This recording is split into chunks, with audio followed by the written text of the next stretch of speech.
All right, folks, let's get right into the proceedings this morning. What it do, what it do, what's going on, everybody?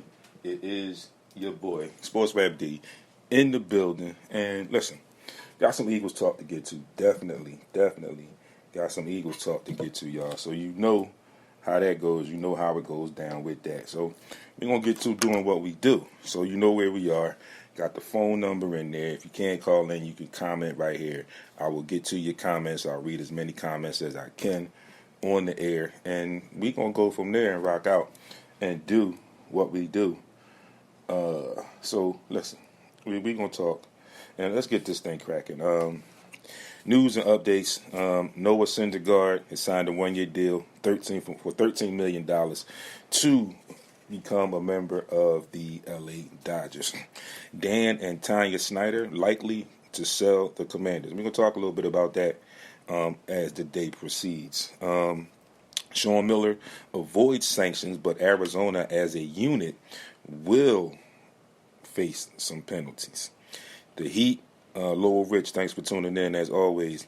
The Miami Heat were fined $25,000 for listing all of their players on their injury report. Crazy story there. Like, how do you list, Mighty, what's going on, good brother? How do you list all of your players on your injury report?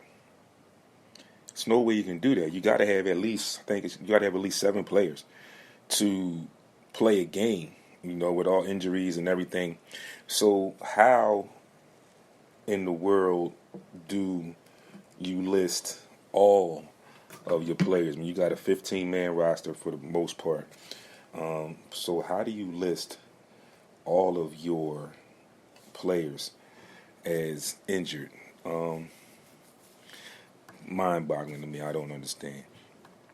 James Harden says he didn't quit on his team on the Nets. He said the team had no structure. I'm going to talk a little bit about that, too, when I get into the Sixers talk and talk about the way things are going right now for the Sixers. Jerry Jones says OBJ is going to sign with the Cowboys. Now, here's the funny thing with this OBJ story. So there was talk that he might not play until maybe January or something. Like, you know, folks, he's coming off of a serious injury, okay? And this is the amount of time that it takes for that injury to heal. So why would you take a risk on signing somebody like this right now when you sign him now? It's December. Well, you know, we have pretty much halfway through December. But why would you sign him now and then he's not going to play until maybe January sometime? And you don't know how healthy he's going to be if and when he does come back in January. So it's a stretch. It's a long shot. Then there were some brief rumors and some talk about the Eagles possibly being in on the hunt. Right now, I don't feel like the Eagles will be in that category looking to sign OBJ. I don't think they need him right now. I mean, we've got our 2 studs or the 2 wideouts. We saw what they did yesterday. We saw what they've been doing all season long. The only thing that's kind of slowing us up right now is the fact that our tight end is out. Dallas Goedert is out right now. We were hoping to get him back yesterday, but that didn't matriculate. So, right, yeah, Eagles do not need OBJ. Right, there's no need to bring him in right now for us. But reports are out that Texas and Oklahoma are in talks to leave for the SEC early. So, you know, there's a big thing now with all these schools leaving conferences, going to other conferences for this, that reason, and that reason. So that's the latest. Texas and Oklahoma, think they're Big 10 or Big 12, are in talks to leave for the SEC early. Ryan Garcia is going to forego his tune-up fight in preparations for his fight against Gervonta Davis. Brittany Griner is expected to play in the WNBA next season. So I'm going to talk a little bit about this. And I'm going to bring up some stuff that I talked about very briefly when we talked about her being released. So what's that, Mighty? You saying he needs it? You saying that Garcia needs that tune-up fight? He shouldn't just skip it and go on to Gervonta Davis? So we'll talk a little bit about that Brittany Griner thing and some of the things I mentioned that some people may not like, but I'm going to do me and I'm going to stand on what I say.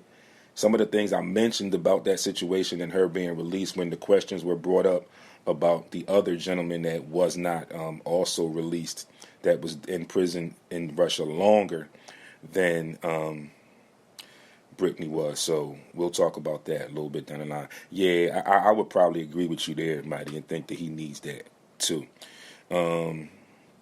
The Lakers, Anthony Davis is out indefinitely, as I heard this morning, with a foot injury.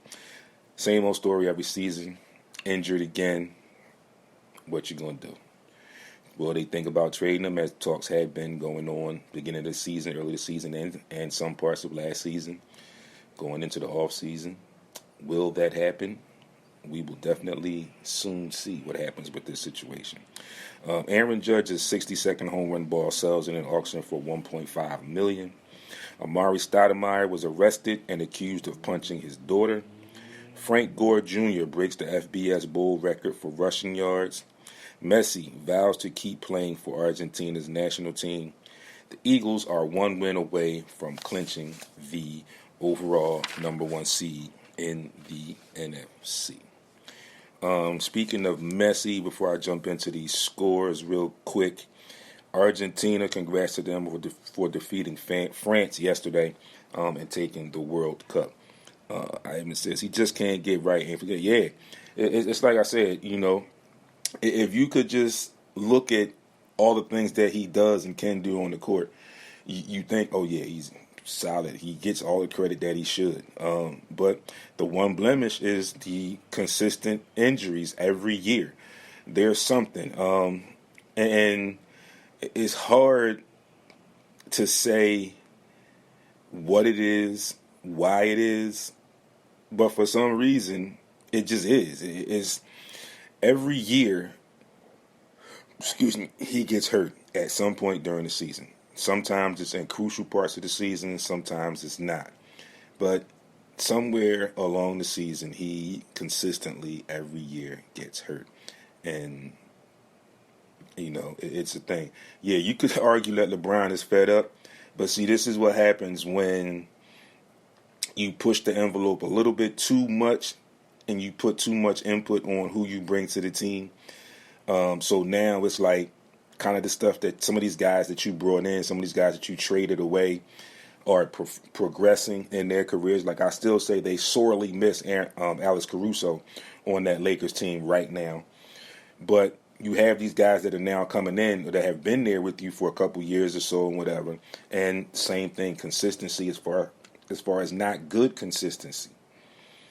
And now it's beginning to blow up in your face, and this is what you get sometimes, like I said, when you push the envelope a little bit too far in trying to be player GM and try to get an advantage on other teams in the NBA and make your way to the championship a little bit easier. So let's get into some scores. In the NHL yesterday, the Senators fall to the Wild 4-2. The Penguins fall to the Hurricanes 3-2. The Rangers beat up on the Blackhawks 7-1. The Jets fall to the Kraken 3-2. And the Flames get up on the Sharks 5-2. In the NBA, the Magic get by the Celtics by 3 points in a close one, 95-92. The Knicks outlast the Pacers 109-106. The Nets just get by the Pistons 124-121. The Warriors beat the Raptors 126-110. Bulls fall to the T-Wolves 150-126. The Hornets fall to the Nuggets 119-115. And the Wizards fall to the Lakers 119-117. Those are your scores from... Yeah, like, if you could, you need to be there. Yeah, we could try and lobby and get you that job for them. Because, yeah, their fighting skills are not looking good right now. So, folks, those are your schedules. I'll give you tonight's NBA schedule, tonight's NHL schedule. When I talk Sixers, we're going to talk a little bit of the Christmas Day schedule for the NBA. I'll also give you the NCAA college football playoff schedule a little bit later before we close out. So now we're going to move into our football scores, folks. And this is where we begin. We are a couple minutes before 11, so, some people might not be here yet. But I know you get the alert, so I'll see you when you get here. Like I said, you give me your comments, and I will read as many as possible on air. Getting into Week 15 NFL scores, they go back to Thursday, December the 15th.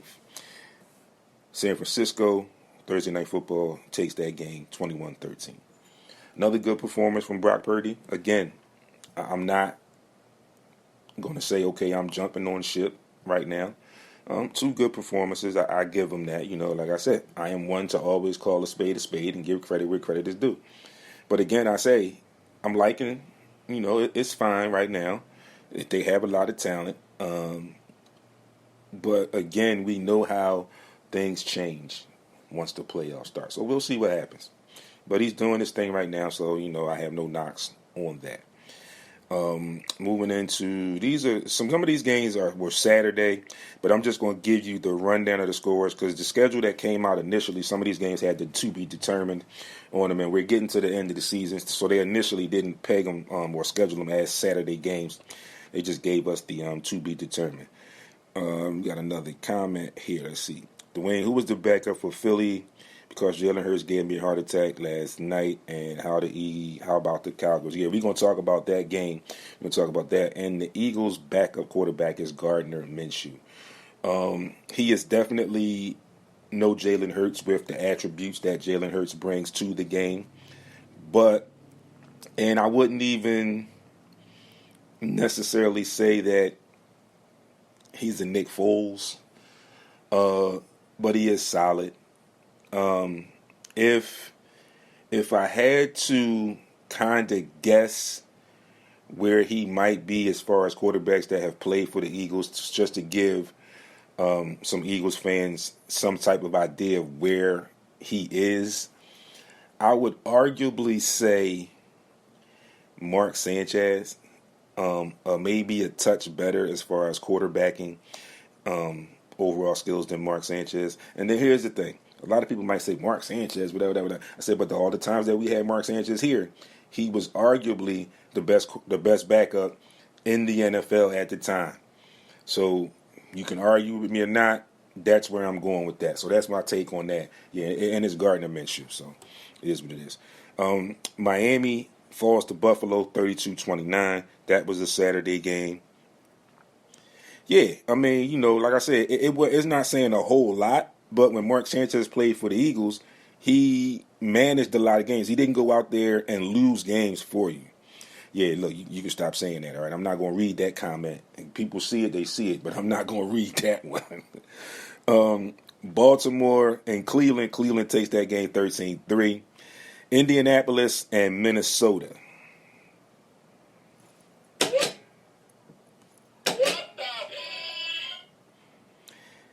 $39-36 Minnesota in overtime. That game is definitely on the list to be discussed in just a few minutes. Atlanta falls to New Orleans 21-18. Sunday night, because like I said, these top four games were to be determined, so these were Saturday games. Some of these were Saturday games, some of them weren't. But this game was flexed, I guess. That game was crazy. The Giants outlast the Commanders 20-12, and that was the Sunday night game. Like I said, this schedule, when it first came out, it ended up being jostled all around. So just work with me. I'm going to give you all the scores as you will.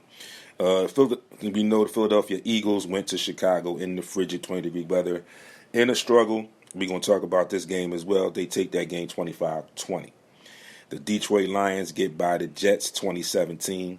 Pittsburgh Steelers get by the Carolina Panthers 24-16.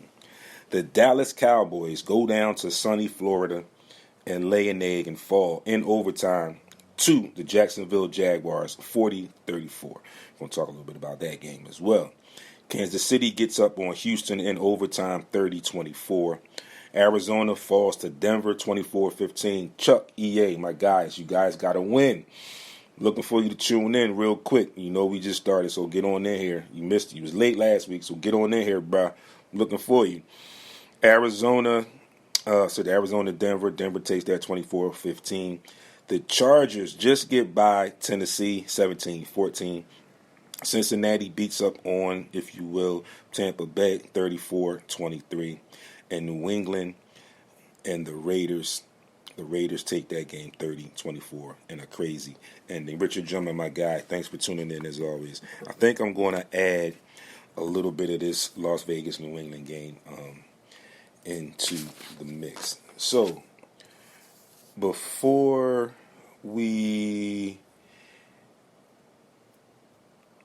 Okay, Mighty, shoot them to my phone when you get a minute, because I might not get back here and catch this on the live feed.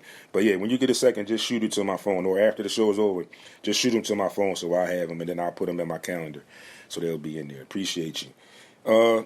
Get into some of these games. Like I said, before I get into the Eagles, I'm going to say the Eagles game for the last one I get into, because I'm going to talk the stats and talk a little bit about Jalen Hurts and some things that went on in that game that we can discuss. So, first, let's go easy. Let's go New England, Las Vegas. This was the ending to this game. If you did not see it, was one of the craziest, most idiotic game endings that I have seen in a long time. They attempted the lateral situation, but it looked like some of those laterals late in that game were improvised, not scripted, just added extras, ad-libs, if you will. And it turned out detrimental to them. It turned out with the final lateral being thrown directly to a member of the opposite team who hustled down and scored the winning touchdown to take that game from them. So it was like Richard just chimed in and said, it was the dumbest play ever. Yeah, it was really, really a stupid play. Like, I don't understand where I never liked that lateral play at the end of the game in that situation. I never liked it. I mean, just try and score. That's my thing. Just try and score. And I understand the lateral was trying to extend the game, keep the game alive.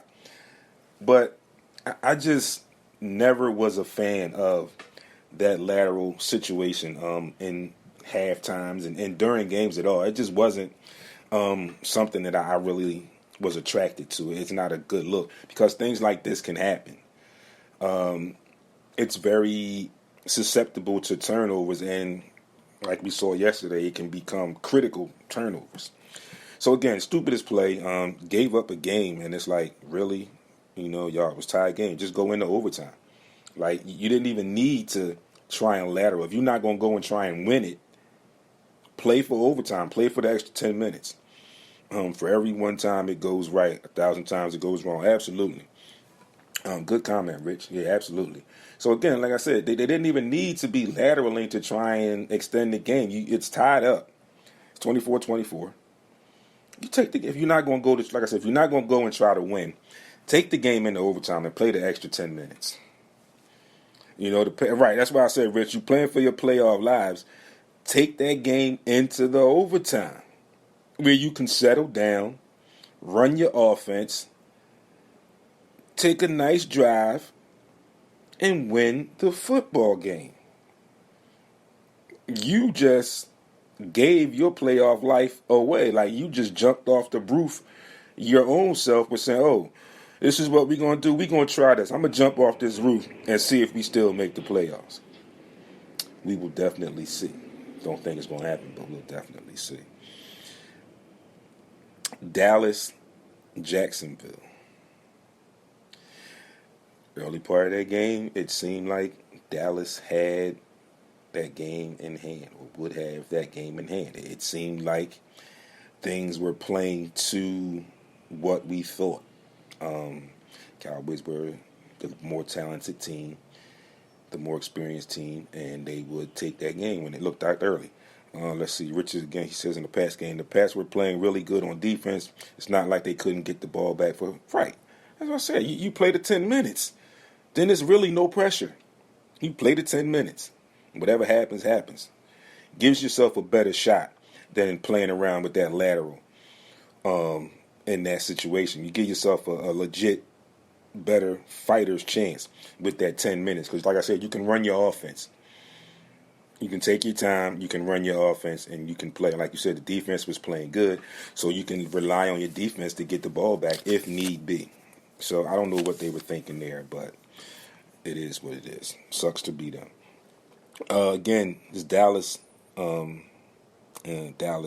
Jacksonville game. Like I said, in the beginning of that game, you looked at the score and you looked at the way it was being played. And you thought whatever a lot of people thought. Dallas was the more talented team. They should take this game. Even with a little bit of fight from the Jaguars, like they gave Eagles a little bit of fight in the beginning of that game when they played. Doesn't we come back? Showed you what good teams do. You would ordinarily think the Dallas Cowboys are the better team in that matchup, and they would come back and win.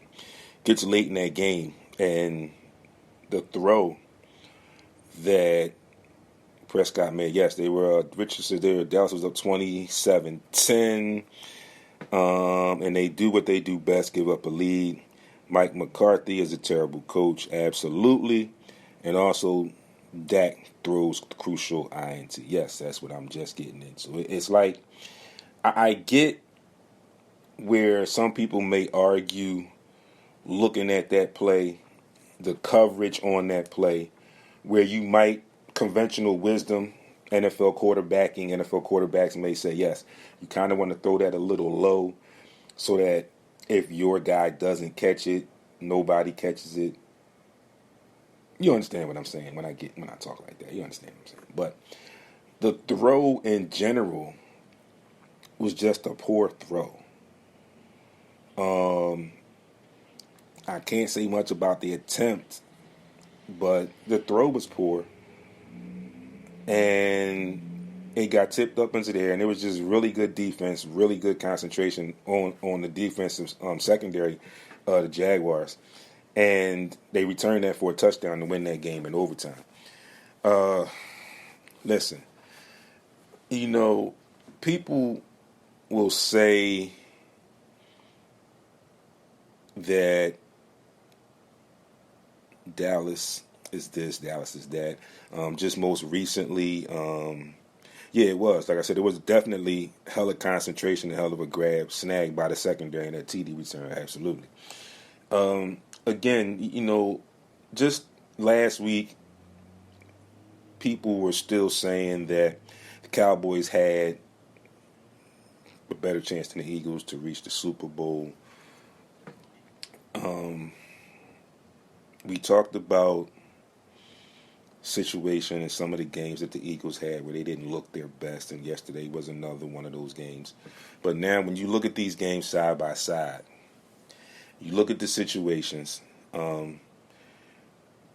not really a whole lot for yesterday at stake for the Eagles in that game. For the Cowboys, a win would have gotten them in the playoffs. And thanks to the Giants, they get in anyway because they beat the Commanders, but that's a different story. But you put these games side by side, and you talk about the teams, and you talk about where they are, you talk about leadership of the teams, you talk about quarterback play of these teams. Yes, Jalen Hurts did have 2 interceptions yesterday. He also ran for 3 touchdowns. He scored 3 touchdowns. So, in a way, those 2 interceptions kind of balance out. Richard said good teams find a way to win even when they aren't playing their best. Absolutely. So you look at these 2 games, and that's what I was just getting ready to say, Rich. You look at the quarterback play in these 2 games.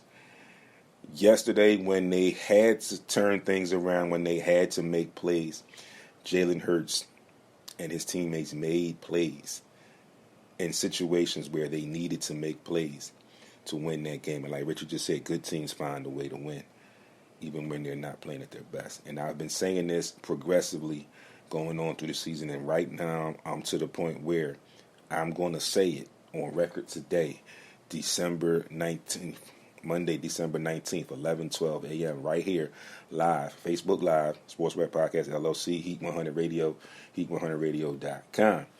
The Philadelphia Eagles, in my opinion right now, are a really good team. Like I said, I've been building it up for the past several weeks. But now, yesterday, I saw it. They're a really good team. Again, you can argue Jalen Hurts. Like I said, Jalen Hurts did have the 2 interceptions yesterday.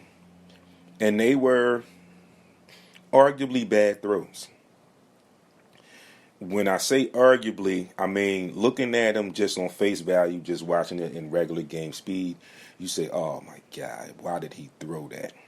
When you backtrack, you look at film, if you will, you look at replays and you break it down and slow it down, you can kind of understand the situation and why he threw the pass.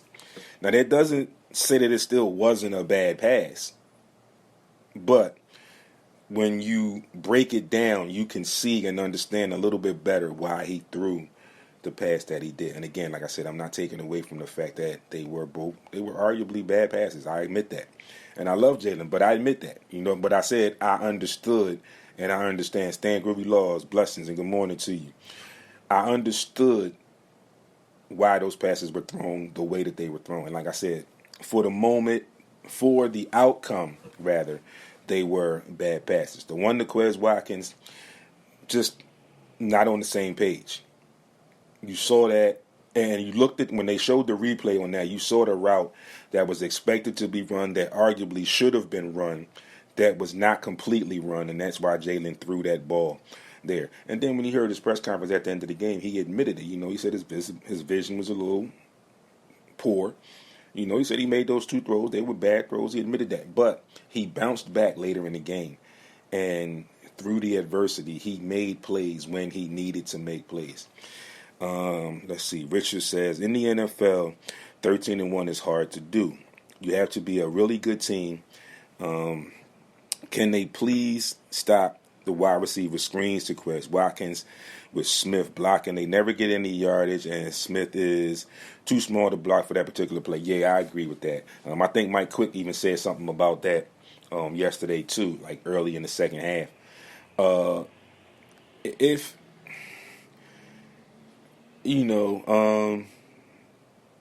kind of think with that situation, you kind of got to keep Quez in that slot. You can't throw that screen, like you said, Rich, with Devontae Smith over there on that side. If you throw it to maybe on the side where Dallas Goedert is, he might be able to get a couple yards. But it's just been one of those plays that just hasn't really done anything for the Philadelphia Eagles pretty much all year. So, yeah, Rich, I kind of agree with you there, and I'm thinking they should go away from that. The screen to Smith with Brown White, yeah, that definitely works better. Better situation there. So, again, the Cowboys, they do these things, it seems like, every year. That they give you this hope. And this is arguably, people are going to say this about the Eagles. It's, they give you all this hope and this and that. But right now, they can't say that because the hope is continuing. Like, usually they would say that when the Eagles start out 4-1 or something like that. And then they'll say, they're going to give y'all a drought. And then they'll go and they'll lose 2 here and then they'll pick it back up. Hasn't been that situation this year. They've been rolling. Like I said, after that Washington loss, they made adjustments immediately, and then they picked right back up where they left off prior to that one loss to Washington. So they're doing everything that they do to show that they're a really good team. And like you said, they're doing things, finding ways to win games. And this is what good teams do. This is what really good teams do. They find ways to win games even when they're not playing at their best. So moving on, like I said, Dallas is what it is. We'll see what happens. The Eagles, 3 games left. They got Dallas coming up Saturday, which is Christmas Eve. Then they got the Saints, and then they got the Giants. They only need to win 1 of those games. So I saw something this morning, and I'm going to throw this out there. And before I read this comment, Richard said defensive line the past 4 games have been monster. Reddick has been in the backfield as much as the QB and the running backs. Absolutely, he wreaked havoc yesterday, and on a running quarterback, a mobile quarterback like that, and for him to wreak as much havoc as he did was a great, great game for him yesterday. But yeah, the Eagles need one win in the next 3 games. And like I said, they got Christmas Eve coming up this Saturday. They got Dallas and Dallas. Then they come back home against the Saints, and then they close out the season against the New York Giants. I saw something this morning, and I saw that people are suggesting that maybe they should rest some of the starters or rest the starters against this Cowboys game. I'm not for that rest right now. I think This is, in a way, the perfect setup for the Eagles to come back and make a statement. Yesterday's game was an ugly game. They eked out a win. And now you come back and you face a division rival, arguably a tough division rival who has a bad taste in their mouth from the first game of the season that you played them here at the Link. They arguably have a bad taste in their mouth from the way that they lost yesterday. So I think, in my opinion, if you play your team and you go out and you get that win, then you really can give. Then it's up to you, Saints, Giants, getting the number one seed, giving your starters some rest, then where they can really, really get rest, and then you can really, really get healthy going into the playoffs. Because you'll have some rest. You'll get the number one seed, so you'll have the first week bye. So you'll have that extra week, and you can get really, really healthy going into the playoffs. So we'll see what happens. I don't think that those guys will want to sit out. I don't think that Coach Nick Sirianni, the way things are going right now, will want to sit them out. But it's yet to be seen. We'll see. I'm sure he's going to be very careful and very cautious in what they do in practice this week and how they prepare. And they're going to definitely prepare like they need this game, I believe. So we'll see what happens. And again, I'm predicting that they win it. But I'll give you the scores. I'll give you my picks when we get to Week 16 and towards the end of the show when we get to our picks. Moving further along now, Indianapolis at Minnesota. This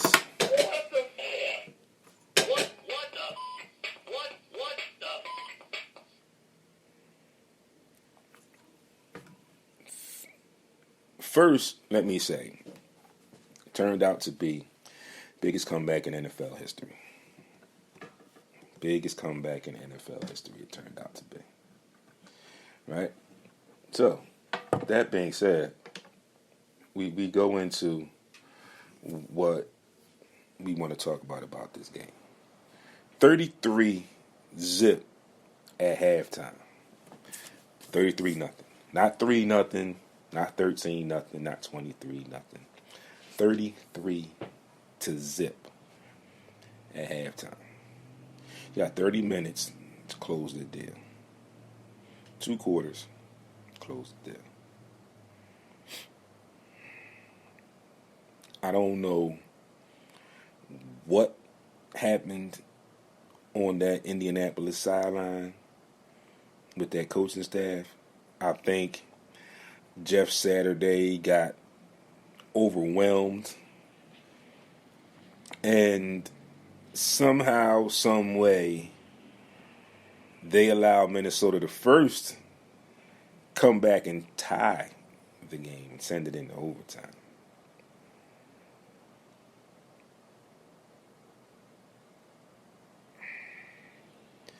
Then they proceed to let them win the game in overtime. I'm watching this game and I'm saying to myself, initially when I first look at the score, I'm like, 33-0. I'm like, they getting smoked. Like, let's see what happens. Not really paying too much attention. Then I turn away, I come back, I move around. It's 33 to like 14 or something. And I'm like, wait. Then I look up, and they getting ready to score again. And I'm like, they are not going to let them come back in this game. And let alone win this game. Lo and behold, I look up one more time after moving around some more again, and I look up and it's a tie. We've got overtime. Holy effing sugar honey iced tea. No way. No way. Get into the overtime and Indianapolis. I'm getting ready to say Baltimore from the older coast again, showing my age. Indianapolis loses 39-36 in overtime. Unfreaking believable. Like we said, the largest comeback in NFL history. Unbelievable. Unbelievable. And that allowed Minnesota to win their division. Also, I think the Eagles on Saturday, if they beat the Cowboys, they can finally put it aside and win the division. They've already clinched the playoffs. They just need to clinch the number 1 seed, and they still have not officially clinched the division yet. I don't understand why. 13-1. Cowboys are 10-4, 10-5 right now, so I don't understand why they haven't. But nonetheless, I believe with the win on Saturday, they can get that number 1 seed, and they can finally clinch the division, because the Giants, even though they won yesterday, the Giants cannot catch them. And then when they beat the Cowboys, they will have swept the Cowboys, and they will not be able to catch them. So let's see what happens. So we move into the Eagles game. And again, I'll say this, not a pretty game, ugly win, but if you will, you can kind of argue and say somewhat of a character win for Philadelphia Eagles. They moved to 13-1.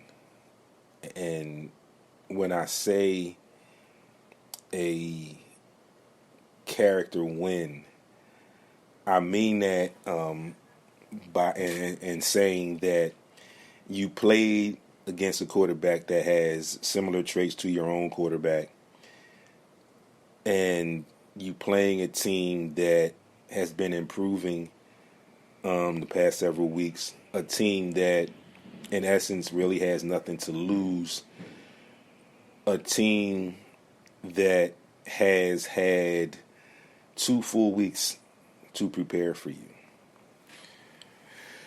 So you go into that game, and there were some people that again were calling this another, what they like to say, trap game.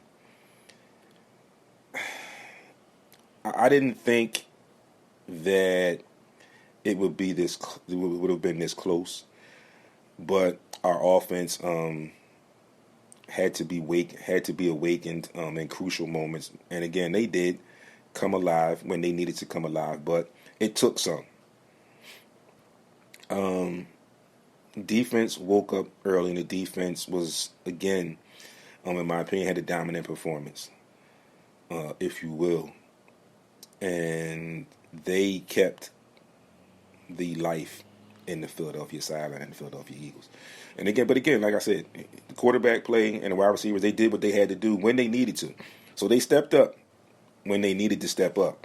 But still, an ugly game throughout. And like I said, we eked out a win. But again, I still feel like it was a good character win for the Eagles, again, advancing to 13-1, which again, like Richard said, it is difficult, very, very difficult to get to 13-1. And you normally, or you ideally think, going back to when they got that first loss, and again, that loss was on prime time. They were the hottest thing in the league, and they took that loss. And ideally, and a lot of the times, you find teams that are doing as well as the Eagles were, or somewhat as well as the Eagles were at the time, get that first loss, and it does something to them. They end up possibly losing 2 in a row. So it's like that game they lose, and then they end up losing that very next game just because of a letdown, with thoughts of how that loss in the previous week went, and you carry that in, and you sometimes end up losing that game, or you get a win and then you come back thinking you're right on board, and then that next game after that you get another loss. That wasn't the case with the Eagles.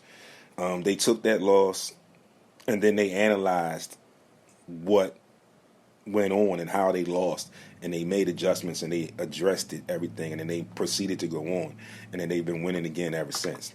So you have to say that the accomplishments this season are arguably beyond what a lot of people expected going in. you thought that they had made the moves and were going to be really good, but you didn't think that it was going to be like this. And when I say like this, I mean the performances that we've seen during the season. And again, we've had a couple bad games. Yes, we've had a couple bad games, but the majority of those bad games, we somehow found a way to win, as really good teams do. But you didn't think that it would beat us down. Like they showed a stat yesterday where they were 26 in one category last year and 31st in another. And this year they have made a miraculous jump to first in those two respective categories. And I think it was passing, defense, or I forget what the two categories were. But nonetheless, they were 26 and 31st last year. And this year, in those same two categories, they made the epic jump up to first in both of those categories. So they did some things, and they've come together and showed you what you can do when you have some consistency and you have some people that are really focused on football and using the talents that they have. Like I always say, it seems like the playbook after seeing last season has now been adjusted, if you will, to incorporate the skill set of your skilled players, and then you devise your scheme around their skill set to make it easier for them and make it better for your team overall. So moving into the stats yesterday, Jalen Hurts, again, like we said, not a great game, but when you just heard the numbers, you wouldn't think that the game was what it was. 22 of 37 for 315 yards. 8.5 yard average, no touchdowns thrown. Again, the 2 interceptions. Again, 1 sack for 6 yards.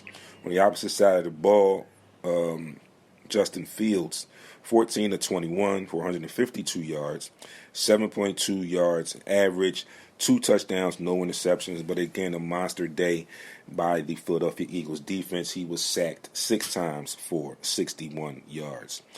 These stats here are stats that I do not like. Rushing the ball, Miles Sanders had 11 attempts for 42 yards. 3.8 yards carry, 18 yards was his long. Kenneth Gainwell, 3 attempts for 5 yards, 1.7 yard carry. Jalen Hurts, 17 attempts for 61 yards, 3.6 yard average, 3 touchdowns, and his long was 22. Jalen Hurts did take a couple hits yesterday, but he bounced back. I think he'll be fine because the hits that he took, although they looked pretty bad, they were actually hits in the flow of football game. So those are the ones that you usually don't get hurt in, and he kind of protected himself a little bit, but a couple of them he did take some hits, so I think he'll be fine anyway. Receiving yesterday for the Eagles, A.J. Brown targeted 16 times with 9 receptions for 181 yards, 20.1 yard average. Again, no touchdowns. A 68-yarder was his long. Devontae Smith, 8 targets, 5 receptions, 126 yards, 25.2 yard average. His long was 45. And Quez Watkins, 6 targets, 4 receptions for 6 yards, 1.5. His longest was 3 yards. Overall, team stats, first downs 20 for the Eagles, 15 for the Bears. Passing first downs 11 for the Eagles, 8 for the Bears.